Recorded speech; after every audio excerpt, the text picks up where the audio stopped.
Hola a todos, espero que se encuentren muy bien. En esta sesión nosotros revisaremos las etapas de los ciclos del mercado, analizaremos a profundidad esos porcentajes de caídas y de subidas que ha tenido el S&P 500 principalmente. Y aquí la intención no es adivinar o pronosticar qué dirección es la que va a tomar el mercado mañana, sino que a partir de estos datos empecemos a trabajar, a preparar y dominar nuestra psicología como inversionistas. Ustedes se van a dar cuenta que desde el momento en el que uno empieza a invertir, de nada sirve tener el portafolio perfecto o la mejor estrategia financiera si ante el primer susto o caída nuestra mente nos traiciona y nos hace tomar la peor decisión, que es vender en una caída. Por este motivo, el objetivo de hoy es preparar nuestra cabeza para siempre tener un horizonte a largo plazo. Y como siempre, muy importante tener en cuenta que la información presentada en esta sesión tiene fines estrictamente educativos e ilustrativos, y si bien yo soy economista y comparto análisis basados en teoría financiera, no actúo como asesor financiero certificado ni vinculado a ninguna entidad financiera.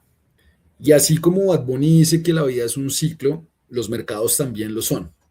Existe un periodo de expansión que es básicamente la etapa que más nos gusta a los inversionistas, que son esos periodos donde las bolsas entregan altas rentabilidades durante periodos prolongados. Pero luego, o sea, cuando se ha llegado a un máximo, generalmente llega un acontecimiento que provoca una crisis. Por ejemplo, en los últimos 30 años, los dos acontecimientos más importantes que han generado las crisis más profundas han sido la burbuja de las tecnológicas de las .com en el 2000 y la crisis financiera en el 2008. Y cuando el mercado ya revienta por estas crisis, llega un periodo de recesión, que es donde vemos a la bolsa caer de forma continua y es básicamente la etapa donde empiezan a aparecer las oportunidades más importantes de inversión. Finalmente, llegamos a la depresión, que es el punto máximo de miedo y preocupación que desata una venta masiva de acciones, o sea, todo el mundo piensa que en ese momento el mundo se va a acabar, pero es justo ahí, en ese punto más bajo, donde se encuentran las oportunidades más rentables para los inversores de largo plazo, porque luego viene un periodo de recuperación, que es cuando la coyuntura se empieza a estabilizar para retomar lo que es un nuevo ciclo económico. Y es que son de los periodos de expansión y de recesión que nacen los términos bull and bear markets.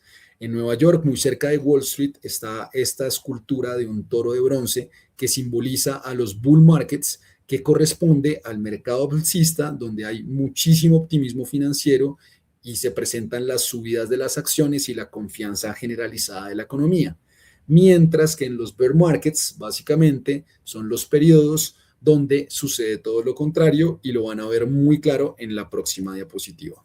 Y es aquí donde se puede ver muchísimo más claro las dos fases de que tiene el mercado. Están los bull markets, que como les comentaba, representan optimismo y crecimiento sostenido, y técnicamente declaramos que ha nacido un bull market en el momento exacto en el que el mercado logra subir un 20% desde su punto mínimo. Mientras que los bear markets son periodos que representan pesimismo y se declaran oficialmente en el momento en el que el mercado retrocede un 20% desde su punto máximo. Ahora, aquí lo más importante es ver los datos que se encuentran en la tabla aquí de la izquierda, donde se muestra que los bear markets o mercados bajistas caen en promedio un 33% y duran aproximadamente 363 días, es decir, un año. Por otro lado, los bull markets o mercados alcistas duran en promedio 1.742 días, que son aproximadamente 5 años, y generan ganancias en promedio de un 158%.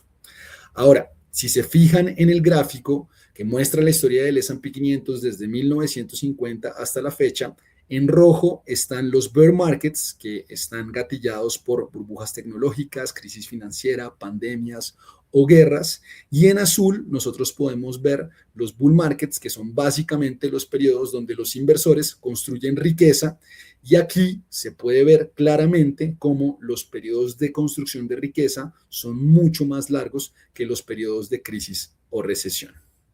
Ahora, también es muy importante tener en cuenta que generalmente cuando utilizamos una calculadora de interés compuesto para proyectar las posibles ganancias del mercado, se puede apreciar un aumento de las ganancias por intereses en el largo plazo con crecimiento exponencial.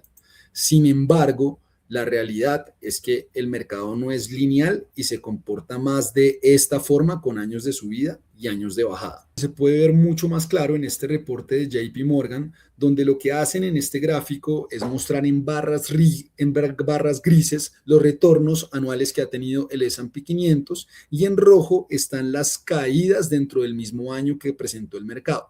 Es decir, a lo largo del 2025, debido a la volatilidad del mercado, el S&P 500 presentó una caída máxima dentro de ese mismo año de un 19%. Sin embargo, el mercado se recuperó y gracias a esto el S&P 500 cerró con una rentabilidad de enero a diciembre del 2025 de un 16%. Hay que tener en cuenta que han habido años donde el S&P 500 cierra con rentabilidades negativas, como por ejemplo, digamos, en la crisis del 2008. Como pueden ver en pantalla, durante este año el S&P 500 cerró con una rentabilidad de menos 38% y el punto máximo de caída que tuvo durante este año fue de un menos 49%. Lo más importante a tener en cuenta en este gráfico es que el promedio de las caídas intraaño del S&P 500 es de un 14.2% y que de los últimos 46 años el S&P 500 ha entregado retornos positivos en 35 años, es decir, en la mayoría. Ahora, en el siguiente cuadro se puede ver aún mucho más claro esto. En esta tabla nosotros podemos ver el histórico del S&P 500 desde 1950 hasta el 2025, donde se representan las caídas intraaño, que en inglés se llaman downdraws, y las rentabilidades que dejó el S&P 500 al cierre de cada uno de los años. Entonces, fíjense que no ha habido ningún año donde el mercado no haya presentado una caída intraaño. En todos los años siempre hay una caída, pero lo importante a tener en cuenta es que son más los años que el índice cierra con retornos positivos que versus lo que son los retornos negativos. Y sentir miedo ante una caída de un 10 o un 15% es superhumano, pero los datos aquí nos muestran que salirse del mercado por pánico es un error y que la clave es la paciencia y no vender en el punto más bajo. Esta tabla nos muestra con datos reales que ver un portafolio temporalmente en rojo con caídas entre el 5, 10 o 20% es completamente normal y estadísticamente predecible para un mercado en largo plazo. O sea, una caída de un 15% ocurre con un 40% de probabilidad, es decir, que uno posiblemente la vea en un periodo de cada 2.5 años. Y ver el portafolio caer un 5% es tan normal y predecible como que salga el sol en verano. Lo importante es que normalizar estos datos evita que uno venda en pánico pensando que ahora sí se desplomó todo y se acabó el sistema. Y es que caídas del 50% que han sido las más severas son demasiado inusuales, ocurren con un 2% de probabilidad. Y vamos a ver más adelante que básicamente son estas caídas el punto donde se encuentran las mejores oportunidades, las oportunidades históricas, sobre todo para los inversionistas a largo plazo.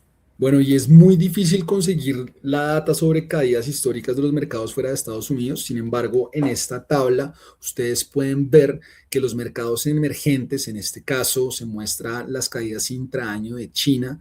En promedio, en este país, las caídas intraaño suelen estar por alrededor del 30%, mientras que en los países desarrollados que excluyen en Estados Unidos, pueden presentar correcciones en promedio de un 17% versus el 14% que estábamos viendo del S&P 500.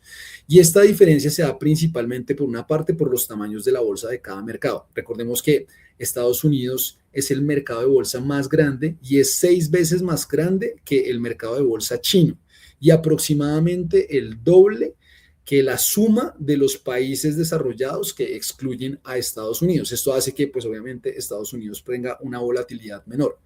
Pero por otra parte, también hay que tener en cuenta lo que es el factor de riesgo. Recordemos que China es un país con un sistema autoritario que genera inseguridad a los inversionistas y por eso tiene una alta volatilidad tanto a la baja como a las subidas versus estos países que tienen sistemas democráticos que generan mucha más confianza a lo que son los inversionistas. Y continuando con las caídas del mercado, es muy importante tener en cuenta que en el corto plazo el mercado es siempre dominado por el sentimiento de los inversionistas.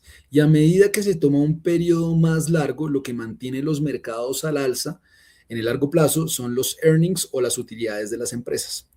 En el próximo slide yo les voy a mostrar unos ejemplos donde esto se va a ver muchísimo más claro. Es que como pueden ver en pantalla, el primer ejemplo donde se ve esta dinámica, yo traje el ejemplo de lo que pasó en el 2020, que durante el inicio de la pandemia, el S&P 500 experimentó una caída de un 34% en solo 32 días. Es decir, este fue el mercado bajista más rápido de la historia y esta caída fue 100% impulsada por la incertidumbre y pánico de los inversionistas. Es decir, o sea, nadie sabía qué tan grave iba a ser el virus ni cuánto iban a durar los confinamientos. Obviamente los inversores reaccionaron en ese momento con miedo sobre lo que podía pasar en el futuro y fue lo que provocó esa caída. Y hay que tener en cuenta que la recuperación fue igualmente rápida e impulsada por los estímulos de la Reserva Federal mucho antes de que las utilidades se recuperaran. Pero hay otro ejemplo donde, que es el siguiente, donde es el shock de los aranceles anunciados por Trump en el 2025. Y es aquí donde el S&P 500 también tuvo un retroceso de un 21%, impulsado 100% por miedo al riesgo de una guerra comercial global. Sin embargo, durante esos días de pánico, ni una sola empresa había reportado pérdida en sus utilidades. Y la recuperación fue igual de rápida, impulsada por el inicio de negociaciones temporales, una postergación de lo que era el inicio de los aranceles, y básicamente esto fue lo que generó la recuperación del mercado. Ahora, por otro lado, en el siguiente gráfico nosotros podemos ver que en el largo plazo, ¿no? Vemos un gráfico acá desde 1900 hasta el 2025, lo que impulsa el mercado hacia arriba son las utilidades corporativas. Ustedes pueden ver en azul lo que es el comportamiento del mercado, mientras que en la misma dirección se encuentran las utilidades de las empresas en la línea beige. Entonces tengamos en cuenta que a lo largo de la historia sí se han vivido guerras, crisis financieras, burbujas tecnológicas, una pandemia, o sea, muchísimos eventos que han hecho que la bolsa y el sentimiento de los inversionistas haga que la bolsa caiga. Sin embargo, lo que pesa a largo plazo y determina la dirección de la bolsa son las ganancias reales de las empresas. Si bien ya revisamos lo que fue el comportamiento del mercado en el corto y en el largo plazo, también es importante revisar el mediano plazo. Miremos este gráfico que abarca el comportamiento del ETF QQQ en un periodo de 5 años. Recordemos que este ETF lo que hace es agrupar a las empresas con enfoque tecnológico más importante de Estados Unidos. Y yo quiero que nos enfoquemos en lo que fue la caída del 2022. A diferencia de lo que fue el COVID o la caída por los aranceles, el bear market del 2022 no fue un colapso de un par de días, sino que fue una caída sostenida y dolorosa. ¿Por qué? Porque básicamente en el mediano plazo la macroeconomía entra en juego con fuerza. Y es que en el 2022 el mercado tuvo que enfrentarse a un aumento persistente de la inflación post-pandemia y lo que hizo la Reserva Federal, el Banco Central de Estados Unidos, para frenar esa inflación fue subir agresivamente la tasa de interés. Y al subir esta tasa de interés lo que hace es frenar el gasto y la inversión y eso hace que haya un temor a una recesión. Sin embargo, aunque el 2022 fue duro macroeconómicamente, fíjense que con la paciencia y la tendencia a largo plazo, el mercado terminó recuperándose y terminó también marcando nuevos máximos históricos. Y con esto quiero que hablemos del mayor mito que existe en el mundo de las inversiones y es que las crisis o los bear markets lo que hacen es destruir riqueza. Y no es así, o sea, es fácil entender por qué lo piensan, porque cuando los noticieros anuncian una caída de un 29 por la pandemia, un 38 por la inflación, un 21 por los aranceles, la sensación generalizada es que el dinero se está evaporando. Pero fíjense en lo que son los números verdes, o sea, la realidad matemática es muy distinta. Si uno no entra en pánico y no vende en el fondo, cada una de estas crisis lo preparó para un terreno de un nuevo ciclo de expansión. Lo que esta gráfica a nosotros nos enseña es vital y es que las crisis no destruyen riqueza del mercado, o sea, destruyen la riqueza para el inversor impaciente que vendió por miedo. Y es aquí donde si nosotros cambiamos nuestra mentalidad y empezamos a ver estos números rojos no como una amenaza, sino como oportunidades, es ahí donde nosotros habremos dominado la parte más difícil de invertir. Bueno, y ahora quiero que presten atención a esta gráfica. Si ven, la línea amarilla representa básicamente el retorno promedio del S&P 500 desde 1950. Ahora, si miran las barras azules, lo que este estudio nos muestra es qué pasa con nuestro dinero en los 12 meses inmediatamente posteriores a una caída fuerte. El eje de abajo nos muestra qué tan grave fue el bear market o susto, o sea, caídas del 20 o del 30% hasta un 55%. Y es que los datos hablan por sí solos. Cuando un mercado cae un 20 o un 25%, el promedio de retorno esperado para el año siguiente es de un 20 o 21%. Es básicamente el doble de retorno que un año normal. Y esto se vuelve a un extremo si uno tiene estómago, disciplina y liquidez para comprar en un punto de pánico histórico, cuando el mercado colapsa entre un 50 o un 55%. El rebote mediano en el siguiente año está entre un 49 y un 63% en solo 12 meses. La conclusión de aquí es muy clara y es que básicamente el mercado castiga al que vende por pánico y premia al que compra con disciplina y con horizonte a largo plazo. Y hasta aquí nosotros hemos visto cómo los grandes sustos son grandes oportunidades, pero mi trabajo aquí no solo es mostrarles el escenario optimista, sino también prepararlos para el peor escenario histórico. Y es que entre el año 2000 y el 2010, el S&P 500 vivió lo que nosotros conocemos como la década perdida. Ahí se juntaron dos crisis. Primero, la burbuja de las .com y luego la crisis financiera del 2008. Es decir, si uno hubiese puesto todo su dinero en enero del 2000 y se hubiese despertado en el 2010, básicamente no hubiese tenido una rentabilidad de cero invirtiendo en el S&P 500. Y si les muestro esto, no es para asustarlos, sino para que sepan cómo se puede sobrevivir a este tipo de décadas sin arruinarse. Y es básicamente con dos reglas sencillas. Primero es el horizonte de inversión. El dinero que uno pone a trabajar en la bolsa no puede ser dinero que uno necesita para pagar una hipoteca a 3 años o para el corto plazo. Debe ser dinero a largo plazo porque ya hemos visto cómo los mercados son de irracionales y reactivos al sentimiento. Y segundo, el poder de las compras constantes. Quien sobrevivió a la década perdida no fue el que invirtió una vez y se olvidó. Fue el que siguió inyectando capital en el mes a mes, sobre todo en los periodos de recesión y de depresión, donde básicamente se acumularon acciones a precios muy bajos. Y ya cuando el mercado se catapultó, fue donde básicamente este inversor pudo multiplicar su dinero de forma exponencial. Y también hay que tener en cuenta que esta década fue una década perdida solo para Estados Unidos. Es vital recordar que Estados Unidos no es el único mercado que existe y los mercados funcionan en ciclos. Y es decir, hay periodos donde a Estados Unidos le puede ir mal, puede tener estas décadas perdidas, pero al resto del mundo le puede ir muy bien. De hecho, en esa misma década donde Estados Unidos se estancó, los mercados internacionales y emergentes presentaron rendimientos sumamente positivos. Entonces, con esto lo que les quiero decir es que las crisis van a ocurrir y los mercados van a caer. Nosotros no podemos controlar eso, pero sí podemos controlar una estrategia clara donde se pueda mantener la disciplina, aportar de forma recurrente y diversificarnos por el mundo. Y también a modo general, yo quiero recordarles que allá afuera siempre habrá una razón perfecta para no invertir. Una crisis, una guerra, una inflación, una política nueva.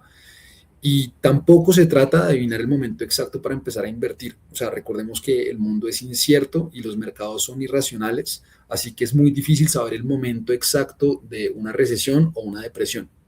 Entonces, para esto es muy importante tener en cuenta lo que es tener un plan claro, automatizar los aportes, hacer DCA mensualmente, diversificar y apagar las noticias. O sea, eso básicamente es ruido.